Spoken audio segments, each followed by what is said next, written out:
Hi மக்களே, அனைவருக்கும் காலை வணக்கம். ஸோ இன்றைக்கி வந்து ஒரு லாக் மாதிரி தான் பார்க்க போகிறோம். இது வந்து பாப்பா ஸ்கூலுக்கு போகிறப்ப எடுத்தது. பட் கொஞ்சம் டிலே ஆகிப்போச்சு. எப்பயும் போல தான் நம்ம டிலேன்னு சொல்லிகிட்ருக்கோம்.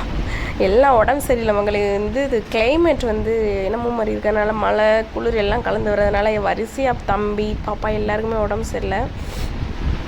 எனக்குமே இப்போ வாய்ஸை பார்த்தாலே உங்களுக்கு தெரியும். ஸோ அதோட தான் வாய்ஸ் கொடுத்துருவோம். ஏன்னா ஸ்டோரேஜ் ஃபுல்லாகுது. ஸோ நம்ம எடிட் பண்ணி போட்டுருவோன்ற ஒரு முடிவில் அப்படி எடுத்து வச்சாச்சு. காலையிலே எழுந்திரிச்சு வந்து பாப்பா ஸ்கூலுக்கு போகிறதுனால வெள்ளனாவே எழுந்திரிச்சிட்டேன். குளிர் வேறு செம்மையான குளிர். காலையில் எழுந்திரிச்சோடனே சரி பால் அடுப்பில் வச்சுட்டு உலையும் வச்சு விட்டாச்சு. உலை வச்சு விட்டுட்டு அதுக்கடுத்து இன்றைக்கி தனியாக வந்து சாப்பாடு ஒரு சைடு, அப்புறம் வந்து கொஞ்சம் வெஜிடபிள் பிரியாணி பாப்பாவுக்கு தனியாக. ஏன்னா திடீர்னு யாராவது எங்கள் அண்ணனோ யாரோ வந்துடுவாங்க. அதனால் எப்போயுமே சாப்பாடு நான் எக்ஸ்ட்ராவே வச்சுக்கிருவேன். திடீர்னு ஏன்னா பசியில் வராங்களோ இல்லையா, நம்ம வந்து வச்சுட்டு நம்ம போட்டு கொடுத்தா யாருமே சாப்பிட மாட்டோம்னு சொல்ல மாட்டாங்க. அதனால் ஒரு சிலர் சங்கடப்படுவாங்கல்ல, வேணாம் சாப்பாடு இருக்குமோ அப்படிலாம் இருக்குமா இல்லாத அப்படிலாம் நினைப்பாங்க. ஆனால் நம்ம எப்போயுமே வச்சுட்டு வர்றவங்களுக்கு எப்போயுமே நம்ம போட்டு கொடுத்தோன்னா கண்டிப்பாக அவங்க சாப்பிடுவாங்க. கொஞ்ச நேரம் சாப்பிட்ருவாங்க. யாருமே பசி இல்லாமல் இருக்கும். ஏன்னா என்னோடய கேரக்டர் அப்படி தான். எங்கேயாவது நடந்து போனால் கூட எனக்குலாம் பசிச்சிடும். ஸோ அதனால் வந்து ஆனால் நான் மேக்ஸிமம் பார்ப்பேன், சாப்பிட்ற கொஞ்சம் நேரம் தாங்கிக்கிடுவேன். பட் இருந்தாலும் அதுக்கடுத்து நமக்கே பசிச்சுன்னா நான் போட்டு சாப்பிட்ருவேன். ஸோ அந்த மாதிரி தான் நான் கேட்கவும் செய்வேன். அவ்வளோதான், வேறு என்ன பண்ணுறது நம்ம. அதனால் வந்து காலையில் எழுந்திரிச்சி பூஸ்ட் ஆற்றியாச்சு. தம்பி எந்திரிச்சிருவாப்பில் அப்படின்னு சொல்லிட்டு நான் எந்திக்கிறவங்களே நான் வேலை பார்த்தாதே உடம்பெல்லாம் சரியில்லாட்டி மேக்ஸிமம் பாருங்களேன், குழந்தைகள்லாம் அம்மா அவங்கள விட்டு நகல அதே மாதிரியே தான் தம்பியும் சுத்தமாக என்னை விட்டு நகலவே மாட்டேன். அதுக்கடுத்து வந்து காலையிலேயும் அவரும் எந்திரிச்சிட்டாப்புல. சவுண்டு நான் அந்த பக்கத்துலேருந்து எந்திரிச்சு வந்தாலே போதும், எப்படித்தான் மூச்சு வாங்குறானே தெரில. அப்படியே எந்திரிச்சோடனே அம்மேன்னு கத்திட்டு வந்துட்டாப்புல. எந்திரிச்சோடனேவும் காலையில் எந்திரிச்சிட்டு அப்பா தூக்கி வச்சிட்டாரு. சரி அப்படின்ட்டு அவருக்கு பூஸ்ட் போட்டு கொடுத்துட்டு தம்பிக்கும் ஆற்றி கொடுத்துருவோம் அப்படின்னு சொல்லிட்டு நான் வந்து எடுத்து தனியாக வச்சுட்டேன்.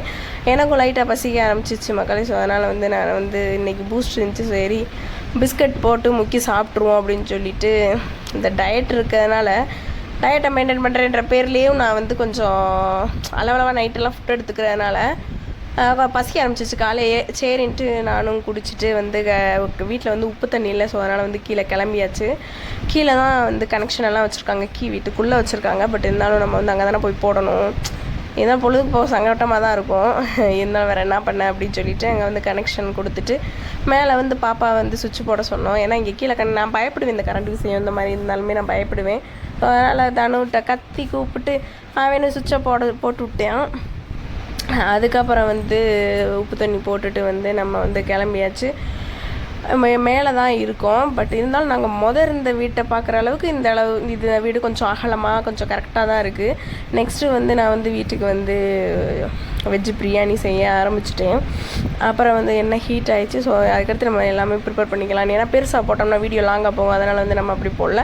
நான் மேக்ஸிமம் பொழுதுக்கு வெஜிடபிள் பிரியாணி பண்ணுறதுலாம் நினைக்காதீங்க. தனியாக காய் கொடுத்தாலும் எதுவுமே பாப்பாங்க சாப்பிட மாட்டேது. அதனால் வெஜிடபிள் பிரியாணினா நான் எல்லா காய் பச்சை பட்டாணி அந்த இதெல்லாம் நம்ம போட்டு பண்ணுறப்ப அவன் எடுத்து சாப்பிட்ருவேன். உரப்பும் கம்மியாக தான் வைப்பேன். அப்படி எடுத்து சாப்பிட்ருவேன். இங்கே பாருங்கள் மக்களே, எங்கள் வீட்டுக்குள்ளே வந்து எப்படி கயிறு வெட்டி விட்ருக்கோம் அப்படின்னு நினச்சிடாதீங்க. ஏன் அப்படின்னா வந்து துணி போட எசவே இல்லை. இங்கே மேலே மாடியிலையும் அவங்க வந்து அந்த துணி காய போடுறது கெட்டி போடல.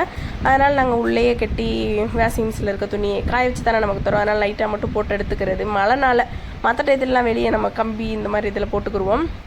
அதுக்கடுத்து பாப்பாவையும் கிளப்பி விட்டுட்டு விஸ்ஸோட ஷர்ட் எப்பயுமே காலையில் அயர்ன் பண்ணுவேன். ஸோ அதுவும் அயர்ன் பண்ணி வச்சாச்சு.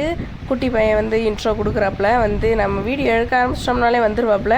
அதனால் வந்துட்டு அவன் அங்கிட்டு போ பாஸ் தம்பி அப்படின்னு சொல்லிட்டு போய் விளாடு அப்படின்னு சொல்லிட்டு பற்றி விட்டுட்டு பாப்பா வந்து கிளம்ப ஆரம்பிச்சிட்டேன். அங்கே பாருங்க எவ்வளோ காலையில் இவங்களை கிளப்பி விடுறவங்களையும் அந்த டயலாக் வரும்ல, டயர்டா எனக்கா நெவர் அந்த மாதிரி மகளே, இவங்களை கிளப்பி விடுறக்குள்ளேயும் எனக்கு ஒரு வலி ஆயிரும். அங்கன்ட்டு தனு கிண்டல் பண்ணிக்கிட்டு இருந்துச்சு. சோனுக்குட்டி அப்படி வந்துட்டாப்புல. அவரையும் கொஞ்சம் கொஞ்சிட்டு உண்மையிலே என்ன சொல்லி நமக்கு எவ்வளோ கஷ்டம் இருந்தாலும் வந்து நம்மளோட பிள்ளைய முகம் மட்டும் அவங்களோட சிரிப்பு அதுங்க மட்டும் இருந்தால் போதுன்ற மாதிரி இருக்கும். அதுக்கடுத்து எனக்கெல்லாம் அப்படி தான், என் மனசுக்குள்ளே எவ்வளோ வலி இருக்கும். பட் இருந்தாலும் என்னோடய குழந்தைங்க தான் எனக்கு எல்லாம் அப்படின்ற மாதிரி இருக்கும். அதுக்கடுத்து வந்து பிரியாணி ரெடி ஆயிடுச்சு மக்களே. ஸோ வந்து நாங்கள் ரெடி பண்ணிவிட்டு பாப்பாவுக்கு வந்து ஸ்நாக்ஸுக்கு வந்து ஆப்பிள் இதுவை மட்டும் கட் பண்ணி கொடுத்தாச்சு. அதுக்கடுத்து எப்பயுமே காலையில் வந்து நான் தான் எல்லாத்துக்கும் சாப்பாடு ஊட்டிடுவேன். எனக்கும் பசிக்க ஆரம்பிச்சிச்சு, அவங்களுக்கு ஊட்டி விட்டுட்டு. ஏன்னா விஸ்ஸெல்லாம் மேக்ஸிமம் சாப்பிடாமலே ஓடிடுவாங்க லேட் ஆயிடுச்சுன்னு முதல்லாம். இப்போ எல்லாம் உட்கார வச்சு ஊட்டி விட்டுருவேன் நான், சாப்பிட்டு போங்க அப்படின்னு சொல்லிட்டு. எப்பயுமே வீடியோக்காக இல்லை, நார்மலாகவே இப்படி தான் எங்கள் லைஃப் டெய்லி நடக்கிறத தான் நான் உங்களுக்கு வந்து ஒரிஜினலாக நான் வந்து காமிக்கிறேன் மகளே. ஸோ வந்து இப்படி இருக்குது வீடியோன்னு சொல்லி கமெண்ட் பண்ணுங்கள். வேறு ஏதாவது வீடியோஸ் வேணும் அப்படின்னு சொல்லி நீங்கள் வந்து மறக்காமல் வந்து கீழே கமெண்ட் பண்ணுங்கள். தானும் ஸ்கூலுக்கு கிளம்பிட்டேன், ஏன்னா தான் பிள்ளைங்க எந்த கஷ்டம் நம்ம நினைக்கிறோம். பட் இங்கே வந்து ஸ்கூலுக்கு போனால் எனக்கு ரொம்ப சங்கடமாக இருக்கும். இருந்தாலும் பிள்ளைங்க படிக்கணும்ல அப்படின்ற ஒரு காரணத்துக்காக அப்படி விட்டுறது. இவர் போனதுக்கப்புறம் என்னோட மறுபடியும் சோழ குட்டியை பார்க்குற டியூட்டி ஆரம்பிச்சிடும். இது மாதிரி யாரோட சொல்லி மறக்காம கமெண்ட் பண்ணுங்க, ஓகேவா?